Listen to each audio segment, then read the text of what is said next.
Hello everyone, it's Charlton. Please subscribe to my channel and tap the notification bell. Like this video. That helps me to keep making videos and I'd appreciate it majorly.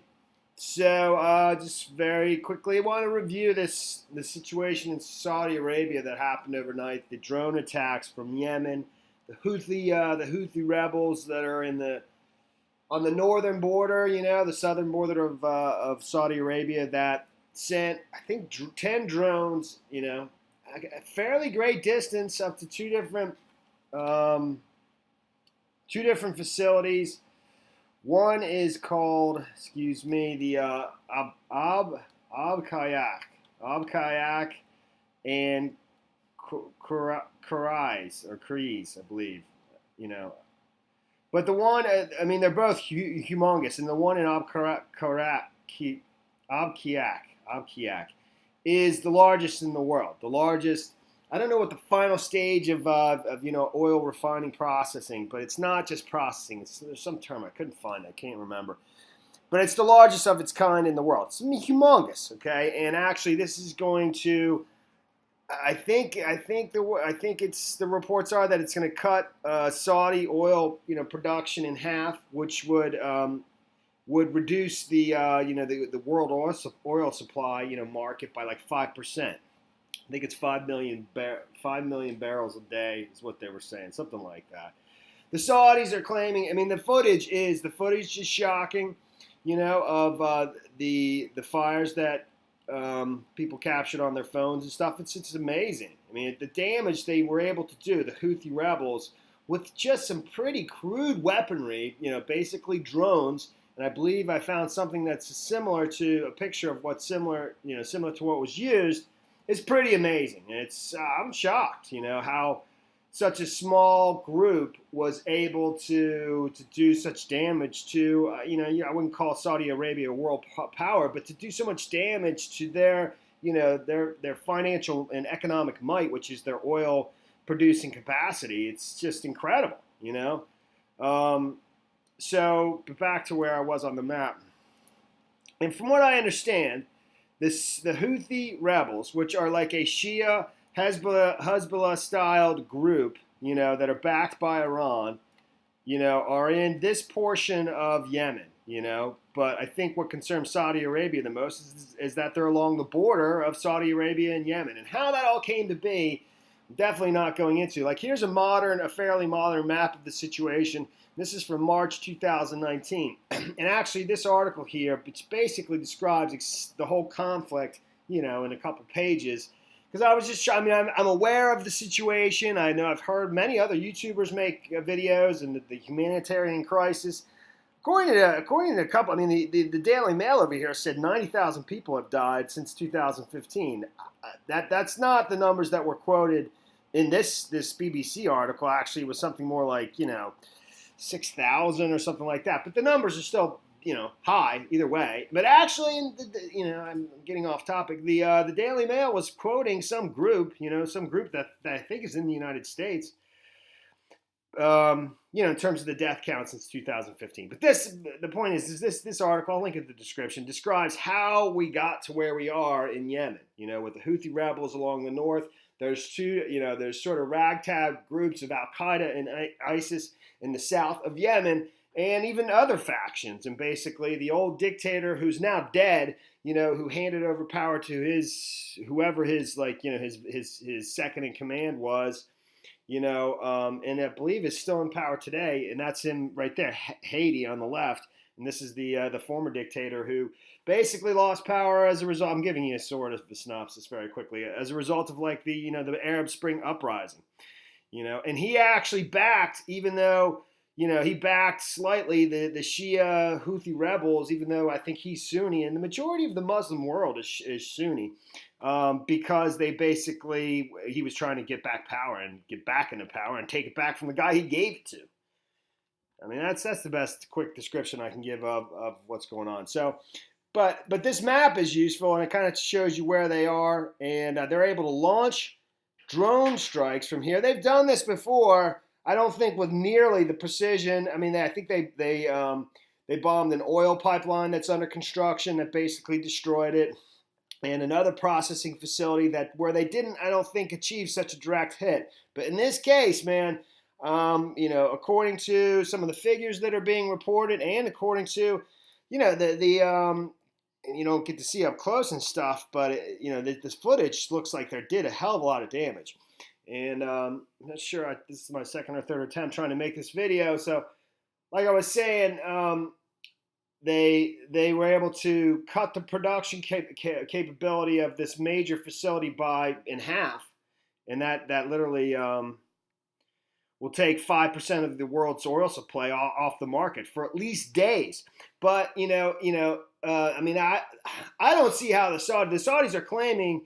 I'll play these footages and stuff, and I'll go over some of the other particulars as well as quickly as possible. But I don't see how the Saudis are going to be able to get back up to normal capacity based on just looking at what you're looking at here in a few days. I don't see how that's possible. I think I saw a report on CNN that Trump was actually, he was on the phone with the Crown Prince, and I'm sure Trump plays into this in some respect. I do think that Trump has been doing things that we don't know about, probably making his own personal moves into the energy markets. I mean, and that wouldn't be a shock. I mean, many major presidents, the Bushes, made a great deal of their wealth out of oil, and it's just a humongous source of wealth. And so, but I do believe that he naming Rex Tillerson his Secretary of State, the former chief executive of Exxon, who basically stepped down from that position to become his Secretary of State, and I think that's what Trump wanted. I think he wanted one of the largest competitor in the oil markets in the world, that chief executive, to relinquish control. Because he had plans in other places, whether it's even with the Saudis, man. This is Aramco. This facility that was bombed. Aramco is, the state-run oil company of Saudi Arabia that has been basically planning to go public for like a year now, and it's going to be the largest IPO in history. When it's finally done, and it's being underwritten by major U.S. banks, J.P. Morgan, Morgan Stanley, and on, Citigroup, and all, and people that are recently were on the phone with the president on other matters, but it's off topic. All right, so here's some of the footage. It's pretty crazy though, definitely. I'm just shocked. You know what? Before I show you the footage, very quickly, that's it. I mean, that's not like the exact drone, but that's just about something very similar that was used to do this. 10 of them. I assume, and they say 10, but there's two different facilities in two completely separate locations. I don't know how far apart Kariz and Ab Kayak. That's it's 2 hours and 53 minutes. So, that's probably about 200 miles. 200 miles, something like that. And that's a considerable distance from Yemen. I don't know how far that is. It's 100 miles. So, man, dude, the distance that drone can fly is like 930 miles. That looks damn close to about that far, I mean, that's 100, 200, 300, 400, 500, 600 miles. All right, so, but I believe that's what, that's the kind of weapon that was used. 10 of them were used. And I don't know, I mean, I'm a little confused because when you watch the videos, you don't know which facility you're looking at. You don't know if you're looking at Ab Kayak. I'm pronouncing that so badly, or Kariz. And, but you would think more than 10 of these were used. I mean, did 5 go to one location and 5 to another? I don't know. But I do believe, I mean, that's called a UAVX drone flown by Yemen's Houthi rebels, as is seen in Hodeidah, Yemen, a Yemen rebel drone strike this week. And this is from May 2019. I mean, that's something very similar to that was used, 10 of them. All right, dude. So here's some of the footage. It's unbelievable, man. It's the fire and the explosions. They did massive damage, for basically, people that have pretty unsophisticated arms.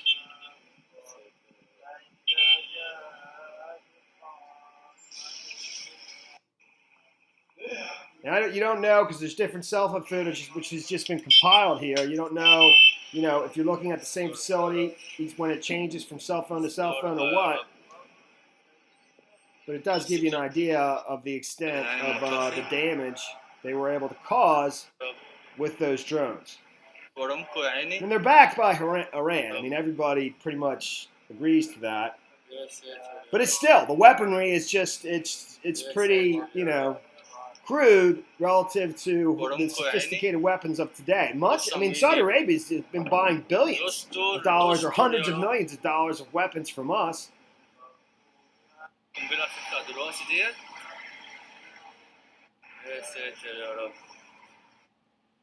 أنا نفسي أفهم حاجة الحريقة هنا اللي هناك دوت ولا عليه يعني.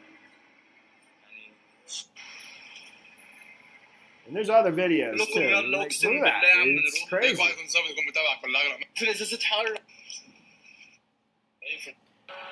So that's Al Kayak City. That's the major facility. That looks like it's early on in the strike right there, where the fires are very clearly defined. Look at that, dude. It's crazy.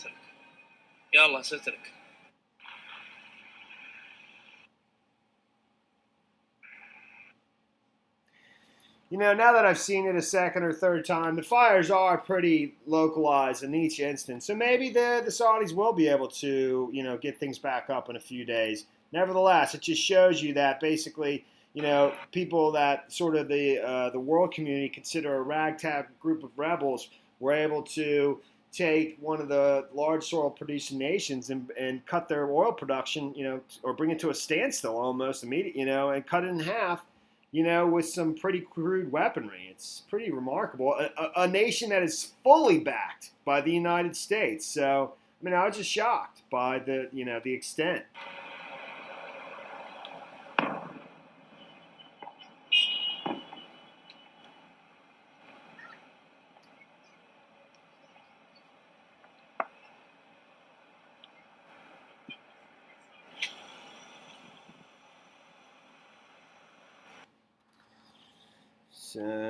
So I just want to be very quickly before I close this out, I was correct. It's the Wall Street Journal reported that the government is shutting down half of its oil output after the drone strikes, which amounts to a loss of 5 million barrels a day, or roughly 5% of the world's daily production of crude oil. Sources said Saudi Aramco held an emergency board meeting on Saturday to manage the unfolding crisis. The oil facility processes sour crude oil into sweet crude oil, then later transported onto transshipment points on the Persian Gulf, and the Red Sea. Estimates suggest it processes up to 7 million barrels of crude oil a day. So, Saudi authorities initially slow or reluctant. Fires burned into the morning daylight hours, with explosions also reported in Kariz oil field and what the Houthis said was a successful attack involving 10 drones. These attacks are all right, and we warn the Saudis that our targets will keep expanding, a rebel military spokesman said on Houthi-operated Al Masirah TV. And I believe in their statement they also, they mentioned as long as the blockades continue, they'll continue to do things like this. Because I believe, when I was reading up on the whole situation and the crisis in Yemen, that there's a blockade that's preventing at one of its major ports and other places, preventing supplies from flowing across the border because the Saudis are saying the Iranians are using it to bring in weapons. But because of that, food can't get in and other things. And so that's you have tons of people that are starving, and so that is pretty much the story there. I'm trying to find that figure.